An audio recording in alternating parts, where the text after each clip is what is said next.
Bonjour à tous, ravi de vous retrouver pour l'émission du mardi 23 mars 2021. Alors ça faisait une semaine effectivement qu'il y avait un Bitcoin qui stagnait et un marché relativement stagnant également avec quelques petites performances à droite à gauche. Mais voilà, on a eu une cassure par le bas, le Bitcoin est allé toucher ses 53 000 $. On va aller voir graphiquement cela juste après sur le Bitcoin avant l'introduction. Et après vous le savez, c'est une vidéo qui est consacrée aux altcoins, c'est comme toutes les vidéos du mardi. Alors effectivement, après on a un Ether qui s'établit sur les 1700 $. Malgré cela, on a quand même des performances au niveau XRP qui a quand même établi 8% ces dernières 24 heures. Et nous avons également IOTA qui lui est à 17% malgré la baisse du Bitcoin, de l'Ether. IOTA qui établit 17% en 24 heures. On va aller voir son graphique puisqu'il fait partie des 15 altcoins que j'analyse effectivement les mardis. Alors allons voir un petit peu rapidement le Bitcoin face au dollar ici, donc en daily, ici voilà vous voyez c'était en janvier, donc là ces bougies là avec ces trois retracements que l'on observe ont eu lieu entre le mois de janvier et maintenant. Et effectivement on a quelque chose qui retrace et qui revient tester cette trendline par le bas. Vous savez on avait cassé ici le sommet pour aller chercher un nouvel ATH aux alentours des 62 000 et on revient de tester une nouvelle fois cette trendline. Alors effectivement à cet endroit là il y avait eu une petite cassure baissière, on l'avait réintégré directement, donc en fait voilà on a un point ici, regardez on vient le retester un petit peu plus bas. On pourrait se mettre une parallèle, regardez, alors je suis en daily, je le répète, on se met une parallèle comme ceci, alors que je vais dessiner à ce niveau-ci, voilà, en cherchant les mèches qui sont un peu plus basses, et effectivement si on avait quelque chose qui se passait un peu plus bearish, pourquoi pas aller rechercher ces niveaux-ci aux alentours des 50 000 $, ici vous le voyez, ça correspondrait finalement à la parallèle de cette ligne-là, et ça reviendrait chercher les niveaux bas ici lorsqu'on avait effectivement cassé par le bas cette trendline. Ce qui est intéressant à constater, c'est que si on avait une purge très rapide, je dis pas que ça va arriver, mais voilà, ça pourrait, on pourrait revenir sur les 23,6 de Fibo qui sont dessinés ici. Ces 23,6 en fait, ça représente tout simplement le Fibo de la hausse, qui vraiment, qui date depuis le crash Covid jusqu'à maintenant. Vraiment toute la hausse qu'on a connue cette dernière année finalement. Et donc voilà, ça serait un niveau pertinent et également les 23,6. Donc si jamais on casse ceci par le bas, on a la confluence entre du coup cette trendline et les 23,6. Est-ce qu'on va y aller? J'en sais rien. Mais là, on aurait une résistance. Sachant que là, le point qui a été touché, c'était un point pertinent. Notamment avec cette trendline que je vous ai tracée déjà depuis plusieurs jours. J'en ai parlé dans mes vidéos précédentes. Ceci dit, rien d'alarmant pour l'instant, on a simplement un marché qui retrace de 15%, donc on n'est pas sur quelque chose de très bearish non plus. On avait quand même fait un nouveau sommet récemment, on n'a aucun M qui se dessine en tout cas en daily. Vous voyez, pour avoir quelque chose de bearish, il faudrait qu'on ait quelque chose comme ceci, qui vienne peut-être plus bas par ici, qui sait, derrière venir rechercher un niveau plus haut, et là, là on aurait vraiment une configuration bearish si on avait ça à l'écran. Pour l'instant c'est pas du tout le cas, donc il n'y a vraiment rien qui nous indique qu'on est prêt à aller chercher des niveaux plus bas. On peut très bien se relancer à la hausse directement. Ceci dit, on a quand même les niveaux importants des 23,6, des 38,2. Si jamais voilà, vous êtes investisseur, que vous souhaitez acquérir du Bitcoin, que ce n'est pas encore le cas, vous avez ces niveaux pertinents, à savoir ici les 49 000 $, on va dire 50 000 approximativement, et puis les 38,2 à 10 000 $ de moins aux alentours des 40 000 $. Je ferai un point plus complet sur le Bitcoin lors de ma vidéo de l'émission de demain. Et donc vous le savez, sur la chaîne, je vous parle d'investissement de façon générale, je vous analyse des graphiques, que ce soit sur le Bitcoin, sur les altcoins, sur la dominance, sur le dollar, sur également la bourse traditionnelle de temps en temps. Je fais un peu de tout, toute la semaine et tous les jours, à l'exception du dimanche. Je présente également des projets de temps en temps. Les jeudis, on parle d'un portefeuille fictif, donc qui est matérialisé par ce tableau avec un investissement de départ de 10 000 €. Et j'essaye de montrer un petit peu aux plus novices d'entre vous quelle stratégie on peut adapter, comment acheter par palier, etc. Donc tout ça, ça se fait à travers ce tableau. C'est également un tableau que je vous partage. Vous pouvez entrer tout ce que vous avez comme crypto et vous pouvez mettre toutes vos propres cryptos, mettre à jour les prix en un clic, simplement en changeant la valeur de ce tableau à cet endroit-là. Et donc voilà, je vous le partage sous l'échange d'une donation, et si ça vous intéresse, j'en reparle les 3 dernières minutes de vidéo. Ça permet d'avoir un récap total de ce que vous avez dans votre portefeuille. Vous mettez tout ce que vous avez, vous savez combien exactement vous gagnez par rapport à ce que vous avez investi. Voilà, donc je vous invite à regarder les dernières minutes de cette vidéo. Voilà, ceci étant dit, n'hésitez pas à vous abonner, à liker, à commenter, ça fait toujours plaisir. Et on se retrouve juste après la petite intro pour le début de l'émission.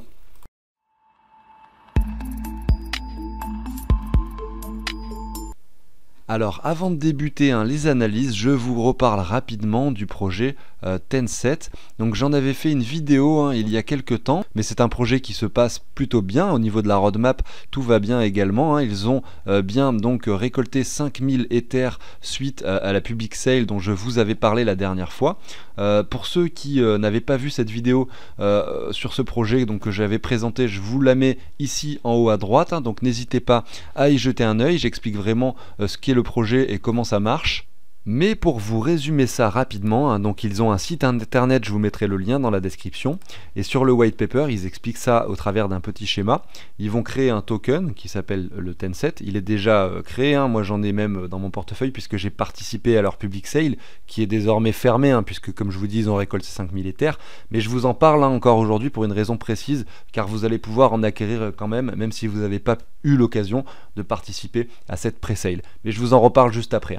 Mais pour vous récapituler un petit peu le projet, l'idée c'est que en fait vous allez avoir des tokens qui sont backés sur un ensemble d'actifs. Donc c'est comme un ETF si vous voulez. Donc ça va être backé sur un ensemble d'actifs qui va être composé de crypto-monnaies. Donc là ça va varier, ça va être certaines crypto-monnaies. Après ils vont peut-être en enlever, en ajouter d'autres au fur et à mesure du temps. Il y aura également des actions de la bourse traditionnelle dans ce lot d'actifs, mais ça sera mis en place plus tard. Et donc tous ces actifs, que ce soit crypto-monnaie ou actions, ça va générer des dividendes et du farming donc pour les crypto-monnaies. Et avec ces profits qu'ils vont générer, ils vont en récupérer 30% pour pouvoir racheter des Tencent tokens sur les différents échanges sur lesquels ils seront listés. Et ils vont pouvoir brûler ces Tencent tokens. Donc ça va en fait... Et cela va donc de façon naturelle rarifier la proportion de Tencent token, donc diminuer son total supply et tout simplement augmenter a priori sa valeur au fur et à mesure. Alors il y a d'autres mécanismes qui font en sorte que justement ce token devrait prendre de la valeur, mais je vous laisse le découvrir en jetant un œil au white paper ou à aller voir ma vidéo précédente en effet, justement où j'explique un petit peu tout ça. En tout cas ce qui est sûr c'est que ils ont récolté énormément d'argent, plus que ce qu'ils pensaient. À chaque fois ils atteignent leurs objectifs, donc quand ils avaient sur les premières pre-sales ils avaient 500, 700 Ethers d'objectifs, à chaque fois ils les atteignaient. Et là c'est pareil pour les 5000 Ethers, donc là c'était global, donc c'était international, et c'est pareil, ils ont récolté le maximum et ils ont atteint donc leurs objectifs. Alors je vous en reparle aujourd'hui parce qu'en fait le 31 mars, le token Tencent va être listé sur Uniswap, donc ils vont mettre 1 million de dollars de liquidité en Ether et 1 million de dollars de liquidité en Tencent token, pour un prix donc pour un Tencent token de 0,0001 Ether, ce qui correspond au cours actuel à 17 centimes de dollars, et donc on est sur un prix similaire que lors de la public sale, lorsqu'ils ont récolté les 5000 Ethers, à savoir qu'en fonction de la demande, le token pourrait prendre rapidement de la valeur lors de son listing. Au niveau de la roadmap, ils tiennent leurs engagements, ils ont déjà pu réaliser tout ça, et puis effectivement il y a eu la pre-sale, et puis là le listing Uniswap, fin du premier quart 2021, donc voilà, fin mars, effectivement, et puis derrière vous avez également, vous pouvez voir tout ce qu'il se passera par la suite, je vous laisse y jeter un œil. Voilà, j'en ai fini avec Tencent, on se retrouve pour les analyses. Alors on va débuter avec RLC par rapport au Bitcoin. Je pense que je vais diviser l'émission en deux parties comme la dernière fois, donc demain je ferai deux vidéos. La vidéo classique du matin et puis le soir je continuerai l'émission d'aujourd'hui avec la deuxième partie avec les altcoins que je n'aurai pas eu le temps de faire. Alors ici on peut voir qu'effectivement il y a cette longue période de retracement entre 2020, juillet 2020 et maintenant. Alors ça c'était l'alt season de 2020. Effectivement si on vient sur un graphique encore un peu plus long terme, effectivement il y avait ici en 2018 donc le listing avec voilà quelque chose d'un peu plus on était vraiment plus haut à l'époque, et là derrière donc ça fait on va dire si on se met en weekly on voit que la latéralisation finalement pourrait être représentée sur quelque chose d'un peu plus étendu ici entre juillet 2018 et maintenant. Après c'est vrai qu'il y a une grosse fluctuation entre les deux, mais peu importe, ça reste une accumulation puisqu'on voit que voilà, à chaque fois qu'on vient tester donc ce niveau bas où j'ai à peu près mis ma ligne rouge ici, le token est racheté. Ça veut dire que là il y a des gens qui ne veulent pas que le prix descende plus bas que ces niveaux là, donc c'est approximativement les niveaux actuels, vous voyez. Donc c'est intéressant à constater. Ça veut pas dire qu'on va pas aller plus bas, mais ça veut dire qu'il y a des gros portefeuilles qui défendent ce niveau de prix en tout cas. Donc c'est plutôt intéressant. On va voir un petit peu donc déjà même si on remonte juste sur ces niveaux précédents, vous le voyez ici, on fait quand même déjà 400%, donc x5. Là on est en train, ici en weekly on le voit en train de former un W, donc on matérialise également en daily, vous le voyez ici ce W. Donc est-ce qu'on va le former, est-ce qu'on va le casser par le haut, c'est la question qu'on peut se poser. En tout cas, on est sur des niveaux intéressants pour la simple et bonne raison que, regardez, on commence à former des choses, on n'a pas confirmé, on n'a pas de confirmation en disant voilà, c'est vraiment le moment où ça part, etc. Cependant, si c'est un projet en lequel vous croyez, pourquoi pas mettre un biais, hein, ici sur les 61,8, c'était pertinent. Là, on revient sur un niveau plus ou moins intéressant, on peut retourner un peu plus bas, peut-être tester ces niveaux précédents, continuer cette accumulation, et le jour où on cassera ce niveau-ci, effectivement, on pourrait se mettre un dernier ultime palier d'achat en se disant que voilà, là, le marché est prêt à exploser. Ceci dit, si vous achetez le marché plus bas sur des niveaux voilà, qui sont aussi également pertinents sur des 61,8, etc., vous gagnez 55% en plus. Donc effectivement, si derrière il retourne sur ces niveaux précédents, là vous allez avoir un peu plus de bénéfices, effectivement, même pour récupérer sa mise de départ. Vous voyez, si jamais on fait x5, x6, vous vendez un sixième, vous récupérez votre mise, tout simplement, et puis vous laissez courir le reste si jamais le token décide de partir beaucoup plus haut. Vous voyez, pendant ce bull run qu'on est probablement encore en train de vivre. Voilà pour RLC. Regardons maintenant le fil, donc Filecoin. Effectivement, c'est un projet un peu, on va dire, qui se rapproche de celui d'RLC. RLC concerne le cloud computing, et alors que le Filecoin, c'est plus le cloud, donc le stockage cloud décentralisé. Donc à voir un petit peu ce qui se passera. En tout cas, ce qui est sûr, c'est que voilà, il y a une belle structure qui s'est dessinée. On a eu ces quelques jours, donc je ne l'ai pas analysé la semaine dernière, mais la semaine d'avant, je l'avais fait. Effectivement, je vous avais dit, regardez ici.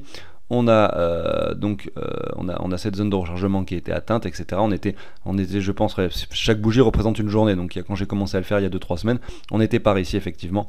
Et donc derrière, voilà, on a confirmé. Donc c'est à ce moment-là, quand si vous avez mis une alerte par exemple, lors de la confirmation de ce W, eh ben vous aviez une alerte en disant voilà, ici c'est le moment d'acheter, j'ai une clôture au-dessus de mon niveau précédent. Donc effectivement derrière il continue un peu sa poussée. C'est peut-être pas fini, hein, je ne sais pas. En tout cas, est-ce que c'est le moment d'acheter ce token? Peut-être pas, parce que ici par rapport au Bitcoin, on le voit, on est très haut, on est revenu chercher cette zone de résistance précédente. Donc là, pour quelqu'un qui n'aurait pas eu l'occasion finalement d'en acquérir sur ces différents paliers d'achat à cet endroit-là, avec en plus la cassure ici à cet endroit-là, et bien peut-être que ce serait plutôt judicieux d'attendre un retracement effectivement pour Filecoin qui pourrait intervenir, on ne sait pas, revenir chercher cette zone de rechargement, ou à minima aller chercher la neckline à cet endroit-là. Donc je vais vous redessiner ça, mais en gros, il faudrait soit attendre un retour sur neckline, donc aux alentours des 9750 Satoshi approximativement, pour un premier palier par exemple, pour quelqu'un qui souhaiterait investir, et un deuxième palier, ça serait pourquoi pas pertinent d'acheter dans cette zone de rechargement ici, entre grosso modo les 9500 Satoshi et les 7700 Satoshi, tout simplement, parce que je serais pas étonné que le marché revienne faire quelque chose comme ceci. C'est pas sûr que ça arrive. S'il continue à monter, bah écoutez, tant mieux pour ceux qui en ont acheté avant, et si jamais il fait ça, bah pourquoi pas, tant mieux, c'est bénéfique pour ceux qui souhaiteraient effectivement en acquérir. Je continue avec EWT par rapport au Bitcoin, c'est pareil, c'est un projet très intéressant, j'en ai un petit peu moi pour diversifier simplement mon portefeuille, puisque ça concerne l'énergie, il y a des partenariats solides, etc. Je vous avais montré un petit peu le site web la semaine dernière, mais ça sera pourquoi pas l'occasion de faire une vidéo spécifique sur ce projet un de ces jours, où vraiment j'entrerai beaucoup plus dans les détails. Ceci dit, voilà, aujourd'hui on a un retracement, donc là c'était l'alt season de l'été dernier, c'est un token qui est assez récent, on le voit en tout cas sur le listing ici de KuCoin, effectivement, disponible également probablement sur Kraken ou d'autres plateformes à voir, en tout cas sur Uniswap également bien sûr. Alors ici voilà, on a un token qui retrace, on revient sur des niveaux relativement bas, et on commence à accumuler, et là c'est assez propre à observer. Est-ce que justement on peut aller plus bas? Peut-être, effectivement tout est possible. Ceci dit, on a une zone d'accumulation, et là pour moi c'est simple, si on vient casser ce niveau-ci, eh ben, ça voudra dire que le marché sera peut-être prêt, effectivement, comme à l'image de Filecoin je vous ai montré juste avant, quand il a cassé et qu'il a confirmé son W, on peut pourquoi pas revenir au 61,8. Donc là on est sur des niveaux intéressants, essayer de chercher des paliers, que ce soit ici ou plus bas, si vous mettez un Fibo comme ceci, essayez de chercher un petit peu les niveaux intéressants. Vous voyez ici, on a la zone de rechargement de ceci, qui se trouve ici entre les 4900 Satoshi et les 24 900 Satoshi et les 21 200 Satoshi approximativement, et pourquoi pas derrière, si on fait ça, voilà, on confirmerait ce W, et c'est là qu'on aurait un véritable signal d'achat sur ce token. Voilà pour ça. Alors juste pour rappel, je regarde les tokens par rapport au Bitcoin, tout simplement parce que voilà, même si j'en achète avec des dollars, ça me rassure de voir que par rapport au Bitcoin ils peuvent performer. Tout simplement, je préfère les acheter quand je me dis voilà, là il a une bonne configuration par rapport au Bitcoin, parce que voilà, sinon je me dis autant avoir du Bitcoin dans mon portefeuille. Voilà, je répète simplement ça parce que c'est pas évident pour tout le monde, mais effectivement quand je regarde quelque chose par rapport au Bitcoin, Ça veut pas dire que forcément il faut l'acheter avec du Bitcoin, hein, c'est simplement un graphique et ça nous donne une idée de ce qui pourrait se passer à l'avenir, hein. Quand on a un token qui performe, qui surperforme le Bitcoin, généralement par rapport au dollar, il explose et encore plus, hein. Donc voilà, c'est pour ça que je fais ceci. Ici, on est sur Icon par rapport du coup au Bitcoin, et là on voit donc ce grand crash, hein, qui a eu lieu. Effectivement on est très très bas. Est-ce qu'on va revenir sur les niveaux très hauts précédents? J'en sais rien. En tout cas, hein, il suffirait simplement de revenir sur ce niveau pour avoir quelque chose de relativement intéressant. On le voit ici, hein, ce niveau nous ferait déjà 600%, donc x7. Pas besoin d'aller chercher beaucoup plus haut finalement, hein, pour être en profit sur ce genre d'actifs. Après là on latéralise comme on le voit. On a, donc là je suis en weekly, hein, donc en weekly on constate cette latéralisation finalement assez long terme, hein. Donc qu'on pourrait réduire comme ceci, hein, finalement, avec ce niveau-ci qui représente finalement une jolie résistance, puisqu'on a les cours qui ont été touchés à cet endroit-là, mais en tant que résistance, et là en tant que support, et ici avec cette mèche en tant que résistance deux fois. Donc si on y retourne, à voir si on est prêt à le casser ou pas. En tout cas voilà, on a cette jolie résistance que je vais laisser comme ceci, et on va aller se mettre en daily pour aller voir un petit peu ce qui se passe sur Icon, sur du plus court terme. Donc l'alt season 2020, comme d'habitude, le retracement, alors c'est lignes vertes qui ne servent plus à rien maintenant. On a touché un point relativement bas, hein. Regardez, on est sur les 100% de Fibo, on est revenu chercher les niveaux bas précédents, donc on peut considérer ça comme un double bottom, hein. Un 2, voilà, un petit double bottom, ça c'est assez sympathique à voir aussi. Et là voilà, on retrace et on commence à former quelque chose. On a une jolie tête-épaule, épaule-tête-épaule inversée. Donc vous voyez ici, épaule, tête, épaule, et on la confirme ici, hein. Et donc comme je le disais la dernière fois, celle-là elle est très visible, hein, c'est pour ça que je vous la montre. Comme je le disais la dernière fois, voilà, on reprend donc sur l'épaule tête épaule cette hauteur, tout simplement on la reporte ici lors de la cassure pour essayer de trouver l'objectif. Ben voilà, pile poil on a été atteindre à cet objectif, donc c'est assez propre. On revient tester finalement cette neckline ici à cet endroit-là, ici à cet endroit-là également. Est-ce que le marché est prêt à pousser plus haut? Et ben c'est la question qu'on peut se poser effectivement. En tout cas on est sur une grosse résistance, hein, on le voit ici. Alors en daily c'est assez mitigé, donc là je me remets en weekly, mais c'est vrai qu'en daily on a vraiment ces deux lignes qu'on voit ici, on est vraiment pile poil au milieu, c'est assez dur de prendre des décisions, hein, sur du daily. Je pense que là effectivement ça peut être un bon niveau d'achat si vous croyez énormément en ce projet, et en se disant que potentiellement voilà, hein, on aurait un très très bon palier d'achat si on vient casser ce W, hein, ici voilà. Là si on casse ce W et qu'on a une clôture au dessus, ici clairement en weekly, on a quelque chose qui nous dit attention, on est peut-être prêt à retourner très très rapidement sur ce niveau-ci. Voilà, mais bon, pour l'instant, vous voyez, on est encore loin, puisque c'est du weekly et qu'effectivement, entre le niveau actuel et cette cassure, nous avons quand même ici 68%. Quoique, ça peut aller assez vite, hein. On voit des fois des coins qui performent de façon exponentielle très rapidement, en quelques jours, quelques semaines, hein. Voilà, donc à voir ce qui se passera, hein, sur ICX. Icon.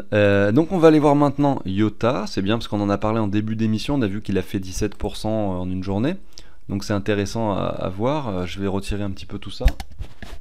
Donc on est sur un token, hein, qui existe depuis très longtemps, ça concerne donc IOTA, c'est Internet of Things, ça vient de là le IoT, IoT finalement, et donc ça concerne tout ce qui est objet connecté et blockchain, donc c'est assez intéressant également. Je vous invite à aller y jeter un œil, hein, sur le projet qui existe depuis très longtemps et qui a priori n'est pas du tout mort. Donc ici voilà, on est sur un niveau, on est revenu, hein, on revient tester, hein, les niveaux précédents, on a quand même cette grosse résistance à venir passer. C'est pas encore fait, mais voilà, c'est très positif. On fait quelque chose d'assez baissier, et ensuite donc on va se rapprocher un petit peu.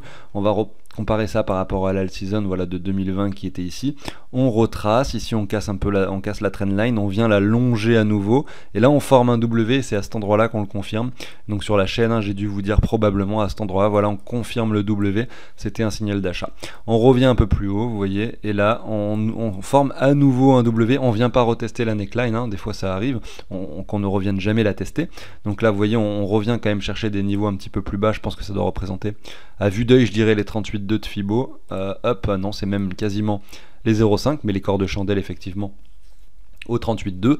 On forme à nouveau un W par la suite, qu'on vient confirmer à cet endroit-là, vous le voyez, avec aujourd'hui, voilà, si à la fin de cette journée on clôture sur le niveau actuel, on a donc cette seconde confirmation de ce second W, et on peut très rapidement aller chercher cette troisième résistance que j'ai dessinée ici, qui vient chercher le cours une fois, deux fois, Et puis derrière, voilà, si on s'affranchit de cette résistance, on pourra peut-être potentiellement s'en servir de support par la suite pour aller monter beaucoup plus haut. Vous l'avez vu sur le graphique, il y a du potentiel sur cet actif. Alors ceci dit, pour quelqu'un qui n'aurait pas acheté, là je dirais que c'est un petit peu tard, puisque effectivement quand on en parlait sur la chaîne, les semaines d'avant on était sur des niveaux intéressants, alors que désormais sur Iota là, c'est pas trop tard, effectivement vu les performances qu'on pourrait faire, ça serait dommage de s'en priver. Cependant les niveaux actuels restent un peu risqués puisque voilà, on est quand même sur pas mal de journées positives ici, donc je pense qu'il faudrait s'attendre effectivement, si on revient tester donc ce niveau haut, qui est donc une résistance, on va peut-être pas la casser du premier coup, peut-être que si mais peut-être pas, donc si on la casse pas du premier coup, effectivement on peut attendre à ce que le marché continue sa poussée, vienne chercher le sommet où il voudra, peut-être ici, peut-être jusqu'à cette résistance. Et là derrière, on essaiera d'attendre des bougies rouges. Et si on revient au 38,2, il y aura un palier ici, 61,8, un deuxième palier. Et qui sait, si le marché veut finalement venir retester cette neckline et revenir dans la zone de rechargement, ça sera effectivement possible, et pour d'autres paliers encore d'achat. Donc voilà, rien n'est mort pour quelqu'un qui souhaiterait investir.